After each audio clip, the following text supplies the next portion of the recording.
Hey yo guys, we are back with another YouTube video for you guys, and we're joined by Twitch chat and Alex. I've got a really cool one for you today. Everyone say hello to Alex. Chat, say hello to Alex. Everyone in the comments say hello to Alex. Hello, Alex. We're going to be going through some Assassin's Creed Valhalla gameplay because recently Alex got the chance to go hands-on with the game, and like while I'm interested in Assassin's Creed, I've never, because of Ghost of Tsushima, I've kind of not really looked into this one all that much.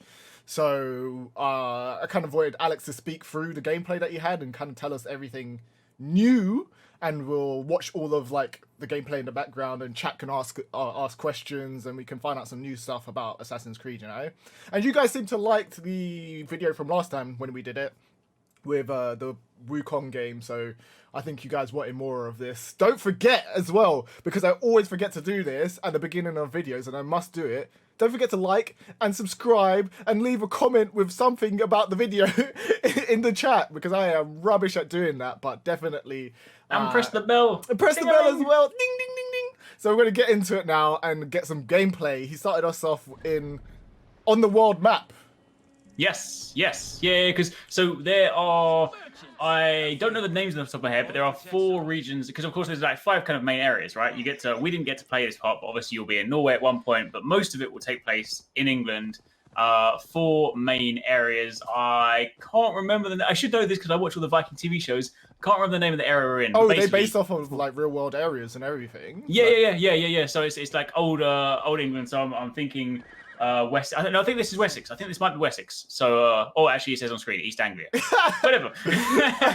Anyway, yeah. So the world map. Obviously, we got to kind of explore like a smaller section of it. So I haven't seen the whole scope of it.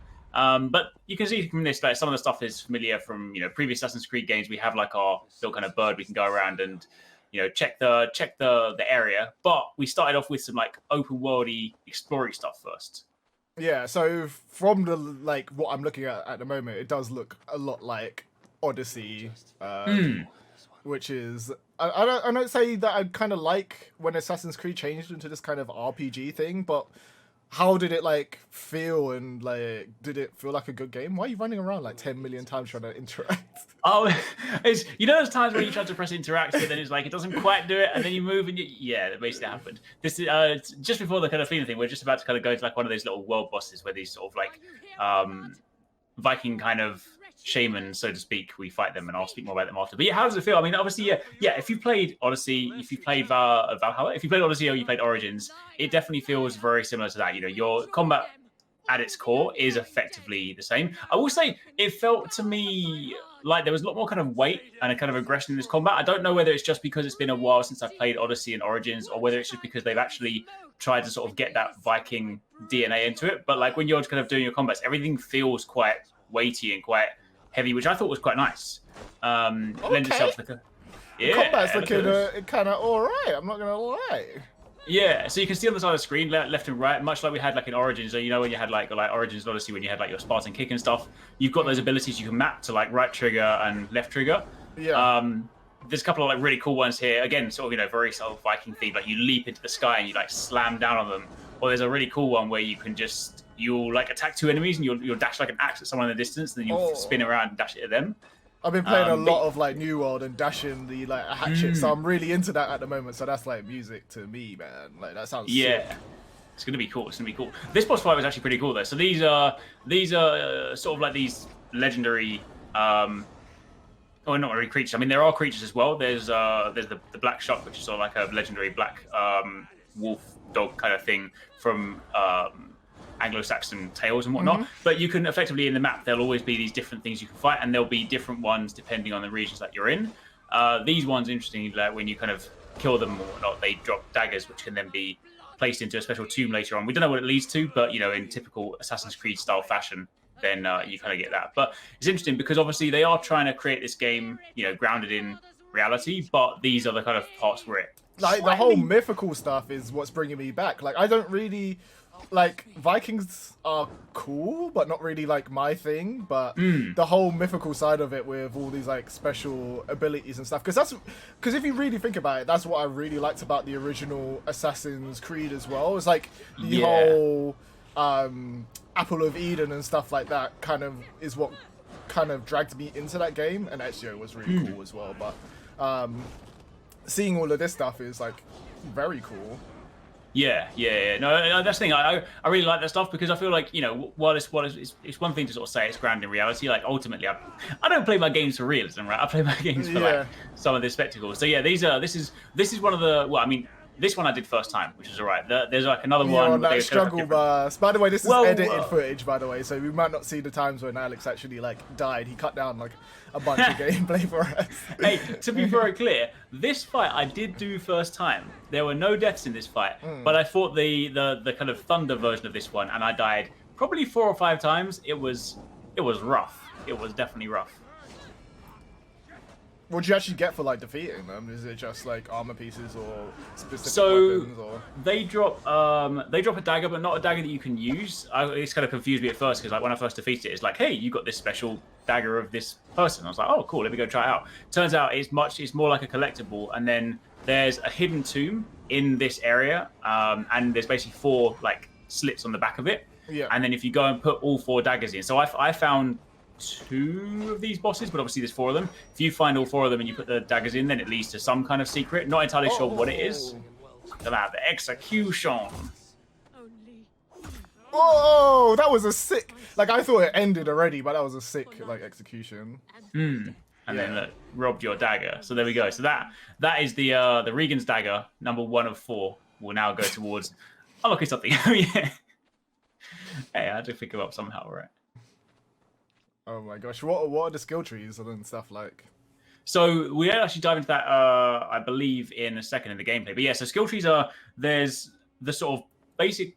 Well, there's the basic kind of part initially that gives you the skills you see on screen. So you have like and some of these are unlocked as you're exploring the world. So for example, there was a time when I was exploring and there's a chest you open and it gives you the Raven ability where you can basically use your Raven to sort of distract enemies. But then when you get into the actual, like the skill map, this thing is huge. Like I think there's a part in the gameplay. I think in just a minute. But like this part, when I first saw it, it's kind of like it's sort of designed and laid out like this sort of constellation map. And then I didn't realize at first you could zoom in because there's so many nodes. You see like the main nodes, like the primary nodes, but then when you kind of go to like the latter parts, you can like zoom in and suddenly start unlocking all these different skills. And there's a lot of kind of depending on the route that you want to go. Yeah, here we go. You can sort of see some of the areas. So East Mercia, East Anglia, West Mercia, and Wessex up at the top. So yeah, is that like a restricted part of the like map, or is that the whole map, or did you? Like... I believe that what I zoomed out there. I believe that's supposed to be most of the map. Keep in mind that the small area that I'm in was pretty big. Like it felt massive. Like it took me a while to kind of walk from one side to the other. But I think there'll also be a part where we are in Norway as well. So it's going to be. Remember, they're not kind of going for the same scale they did before because some of the kind of comparisons. Because Odyssey's map was huge, and I was like, nope. Yeah. I think they want to sort of go for. They still want to be big, but that was one of the complaints in Odyssey. People were like, it was almost too big. So. But yeah, here's some of the skills. So you can obviously see, this is like you'll unlock some of these as you progress. You'll sort of find things, you find things in chests and stuff, and they'll unlock different abilities. They all have different like tiers and stuff as well. So basic levels, but some of these are really, really cool. So yeah, this throwing axe, that one looks sick. Like he looks like such a G throwing them. He doesn't even throw them properly. Like he underhand throws like the last one as well. She yoinks it at them. The Russian bash. which weapon did you actually really like using? So I tried to mix it up a little bit. So obviously I started off with your kind of traditional axe sort of setup. Obviously, the axe feels pretty good. And then this is just like super quickly. This is sort of the constellation thing. Like there's a lot of it covered in like fog of war as well, but only as you start specking into them does it start to. Every single one of those tiny dots is something you can like spec into basically. So yeah, that is huge, dude. That is awesome. I like the presentation on it as well. Kind of adds to the whole like theme and everything. So it's cool. I like how they've like done that with the constellations and stuff. Yeah, and again, and that's sort of like I only realized afterwards when you can sort of zoom in after, despite the fact it tells you on screen. But I only realized partway during my thing, and then I started going down the red tree because the red tree leads you to basically where you can unlock like dual wielding for two-handed weapons. Yeah. So like you asked before about weapons. So I started off with like the axe, which obviously feels pretty solid, like axe and sword. And keep in mind this game has the new dual wielding system, right? So you can You can hold like an axe and a sword, an axe and a shield, two shields. Like, you know, basically you can mix and match them however. And you can then tap. You know, you then have separate attacks. You know, most of your attacks are on your right trigger and your right bumpers, but you also have a left bumper one as well, so you can use them simultaneously. Couple of them were a little bit sort of slow for my liking. Like I picked up like a two-handed weapon, which looks really cool, but it was so slow that I kept getting interrupted during some of my combat. Can you block when you have that and dodge when you have the two-handed weapons? Yeah, I believe so. Yeah. But then the jokes thing is at the end when you get two-handed weapons, it's so slow, but it's super powerful. Like I had like a two-handed spear and like a two-handed greatsword, and I'm just like, so yeah, that was cool. But yeah, so this part we're jumping over to now is like the start of like the main story mission we got to do during our playtime. So this is where we need to sort of do one of the big like sieges against this big castle. Yeah. And I think one of the cool things about these ones, like, you know, obviously outside of the cutscene, is that when you think about Odyssey and you think about Origins, a lot of it was very much like you are the hero and it's all like you single-handedly taking on the world. And obviously you are still playing as, you know, Eivor in this and you are still the main character. But obviously if you watch like any of the stuff with like Vikings and whatnot, they fight as, you know, huge armies and like bands together. And a lot of the kind of big siege missions and things are done with like, you know, your Viking brothers around you. So I feel like that's one of the kind of cool things about the way this plays out. Cool. Let's see what's happening next. I think I saw like a small clip when I went to go preview the video when he's on like the boat, and it just looks so cool. Like it looks nuts. I might actually skip ahead to that so that we can actually see that, and then we'll go to asking chat questions. Chat, line up your questions before. Here it is. Yeah. So this is kind of cool because you know, I've sort of said before, stuff on boats just isn't my thing. And that's why like Assassin's Creed Black Flag is where it was the first Assassin's Creed game that I didn't finish just because I was like, I don't like being on a boat. It's just, I want to be an assassin. I don't want to be a pirate. However, the Viking stuff, I guess, because obviously they're always on like Viking longboats and stuff, does work quite well. It feels good. I mean, it feels, you know, very similar to like previous boat stuff you've had, but you know, with this one, obviously, because we are sieging a castle, there's the parts where like you and like all your men can like raise up your shields to protect against incoming volleys of arrows and stuff. Yeah. And obviously, you can see like all your friends around you as well. You can see like all the different Viking boats. So do you get command of those other boats, or is it literally just no? Unfortunately, not. It's just the crew. When you kind of go out and around the open world, you can you know, you can call on your boat, and then when you're like sailing around, people can tell you like stories or play musical instruments and stuff, so you can have a little jolly tale. Cool. All right, chat. Do you have any questions about this game or anything to say? So once you get to this castle, like, what do you actually get for the reward? Or is this like a mission objective for you to do, so you have to like complete this, or is this kind of like more of a freeform thing? Because this one's a mandatory mission. So this is just kind of one of the things that will actually advance the story. So we're going here to, I believe one of our friends has been like kidnapped or something. So we have to kind of go and free this guy. So you have to like seize. I think my understanding is, I mean, obviously we've only done like a few of these missions. My understanding is a lot of these missions will take place in these kind of Viking style sieges. So you'll see that as we get close to the castle, we, you know, destroy the wall and like start rushing in as like an army together. But yeah, the kind of this is obviously like a main plot point, so to speak. And there's an interesting part at the end of this because you'll get some choices in this as well. So, you know, depending on how you want to, you know, whether you want to let like this guy you fight, whether you want to let him live or whether you want to kind of like take him out afterwards. So it'll be interesting to sort of see how those choices play out in game. So Camo's asking, do you think they'll portray the Anglo-Saxons as like brutal as they actually were, or dumb it down for ratings? Do you see anything like crazy, like people's heads getting chopped? That's a good question. I didn't see anything in like my time specifically in this one, but I feel like Assassin's Creed's never really, correct me if I'm wrong, but I don't feel like it's necessarily shied away from that stuff too much. But then again, having said like some of the Anglo-Saxon stuff is, you know, I don't know whether anyone's going to go full on like Blood Eagle. You know, that would be a kind of, might be a bit too much for the game. But I mean, no, you've definitely kind of got like all the aggression and whatnot in there. But I guess it'll have to wait and see. There's some like weird sort of shaman people you meet around the world that are doing like these blood sacrifices and stuff. So I feel like they're not shying away from that too much. Here we go. This is me with like the two-handed axe. So this is where I'm trying it out for a little bit. You can see it does attack quite slowly. You do of course have your parry system. Ooh, that's nice. Oh, is that an ability that you just like triggered just doing that? Yeah. That's one of those sort of like Megaton just sort of jump down, slam down. Like, yeah, I like that one a lot. I think soon I'll use the the cool double-handed axe thing, which is like a takedown. It's me with the poison on my axes. It's not going too well. But some of these takedowns, like okay, head off. Here it is. I think it's here. Is it here? Soon. Because the cool thing with the axe one is you can throw the axe there and then you dash around. And you see, he's gone. That's nasty. And then so definitely, I guess to kind of talking about the brutal nature of it, like some of these takedowns are pretty grim. Like their heads are gone. So but you can sort of see here like everyone has to sort of work together and stuff. So you do need to. I mean, I don't think you necessarily have to protect your buddy, so to speak, because there's no one that's sort of if they die, then they die. But having that kind of thing where if this was like Origins or Odyssey, I would have just snuck in, took everyone out myself, and then just been on about my merry way. So I like the fact that it feels like we're working together. Because if you leave, for example, you can go and assist those guys at the door who are trying to sort of use the battering ram. You can just leave them to it, and eventually they'll just break through. But you can also get involved with your men and just be like, okay, cool. Let's go. So Victix in chat was asking, how viable is it to use 2 shields? Did you try that? I unfortunately didn't, because I didn't get a second shield to try it, but I have heard it is genuinely viable. Because you can. Yeah, because I thought it was just a meme. No, it's not a meme. You can genuinely because you can use if it's on the attack button, you can genuinely like bat people with it and like blunt force push people and stuff. So you 100% like. Unfortunately, I literally only got 1 to drop, but you genuinely can just rock around with 2 shields. So I didn't unfortunately get to test how viable it is, but it's a thing you can do.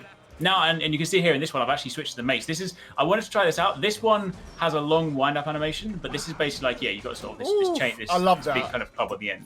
Yeah, that's cool. I think I started to die, so that's why I went to change weapons, because I was like, this is too slow for my liking. Oh my gosh. For anyone that's just joined, if you have any questions about Assassin's Creed Valhalla in the chat, just give us a shout to say it, plop it in the chat, and we'll do it.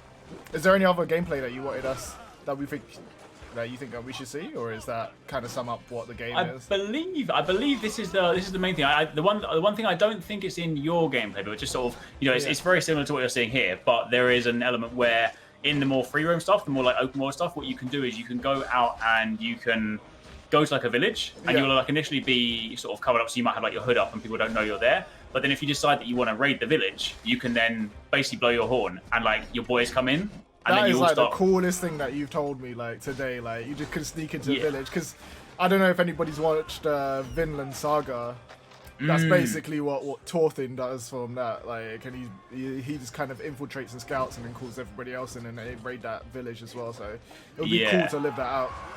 Yeah, that was super cool, because I didn't realize it was like at first, because I went to try and sort of open the door and it was like, oh, you need some backup, and I was like, huh? And then you blow the horn and suddenly everyone rocks up and you're like, oh, okay, and then you just start like raiding. Were you playing this on PC or console or? PC. Okay, cool. Yeah, PC.